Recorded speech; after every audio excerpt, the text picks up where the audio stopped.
لله رب العالمين والصلاة والسلام على سيد الأنبياء والمرسلين وعلى آله وصحابه أجمعين أما بعد أعوذ بالله من الشيطان الرجيم بسم الله الرحمن الرحيم هو الذي بعث في الأميين رسولا منهم يتلو عليهم آياته ويزكيهم وَيُعَلِّمُهُمُ الْكِتَابَ وَالْحِكْمَةَ۔ میرے عزیز ساتھیوں،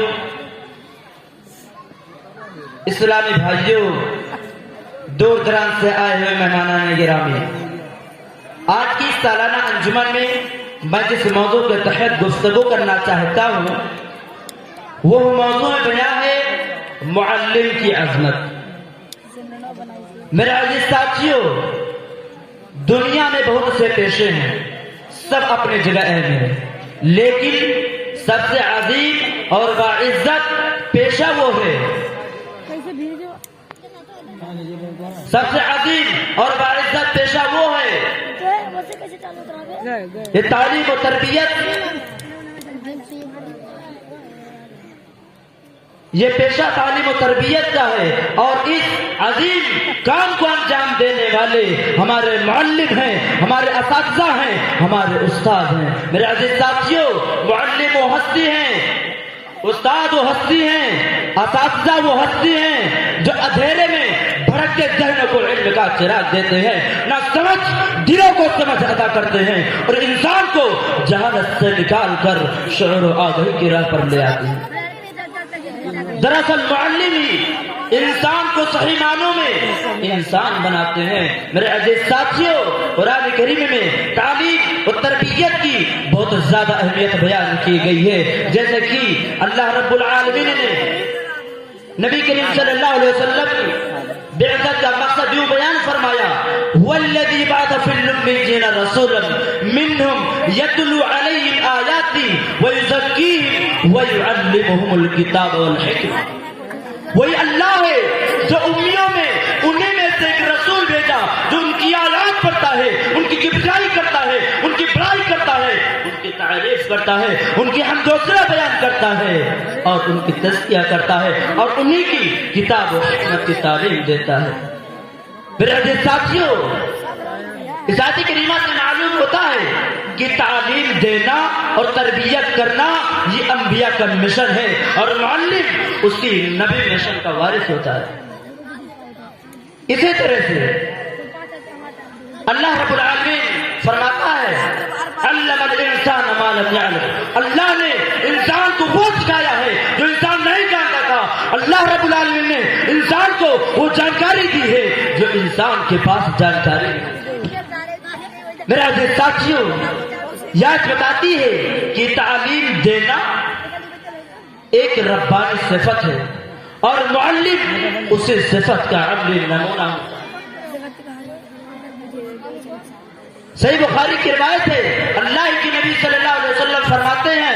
خیرکم من تعلم القرآن وعلمہ، تم میں سے سب سے بہتر وہ ہے جو قرآن کو سیکھے اور دوسروں کو سکھائے۔ تم میں سے سب سے بہتر، سب سے عظیم وہ ہے جو قرآن کو پڑھتا ہو اور دوسروں کو پڑھاتا ہو۔ اور آگے بڑھیے، ترمذی کی روایت ہے، اللہ کی نبی صلی اللہ علیہ وسلم فرماتے ہیں، ان اللہ وملائکتہ واہل السماوات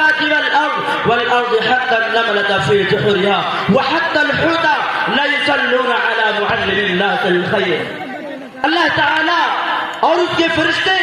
آسمان اور زمین کی تمام مخلوق، حتیٰ کہ چیونٹیاں اپنی سوراخوں میں ان کے لیے دعا کرتے ہیں، اور مچھلیاں پانی میں ان کے لیے مغفرت کی دعائیں کرتی ہیں، اس شخص کے لیے دعا کرتی ہیں جو بھلائی کی تعلیم دیتے ہیں۔ میرے عزیز ساتھیوں، آپ ذرا سوچئے، جس معلم کے لیے پوری کائنات دعا کرے،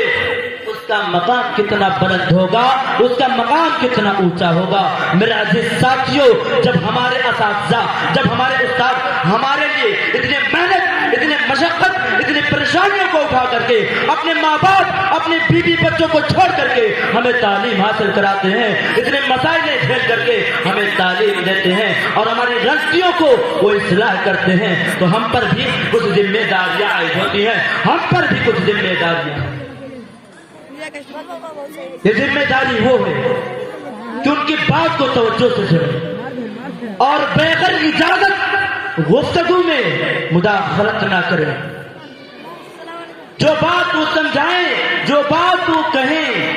ان کو دل سے سنیں اور میرے عزیز ساتھیوں ان کے لیے دل سے دعا کریں، ان کے لیے دل سے دعا کریں، اور جو بھی وہ تعلیم ہم دے اس پر عمل کرنے کی بھی کوشش کریں۔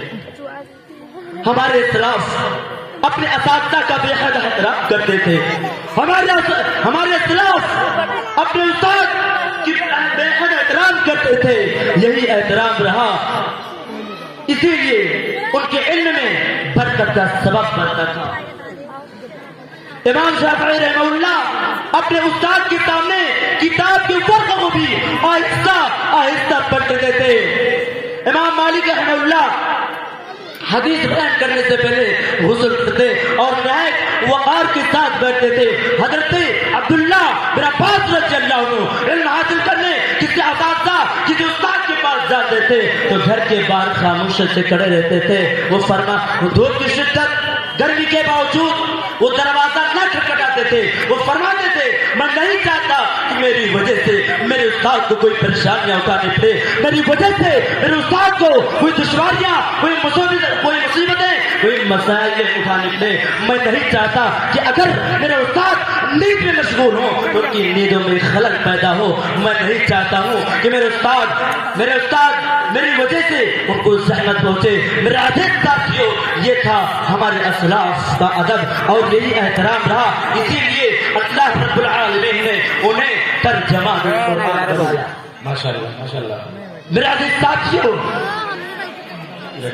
معلم چراغ کی مانند ہوتے ہیں، اساتذہ چراغ کی مانند ہوتے ہیں، استاد چراغ کی مانند ہوتے ہیں جو چل کر دوسروں کو روشنی دیتے ہیں۔ یاد رکھیے گا میرے ساتھیوں کہ اگر ہم بھی اپنے استاد کی عزت کریں گے، اگر ہم اپنے استاد کی قدر کریں گے، اگر ہم اپنے استاد کا احترام کریں گے، تو یاد رکھیے گا میرے عزیز ساتھیوں کہ آپ کی دنیا بھی سنور جائے گی اور آخرت بھی سنور جائے گی۔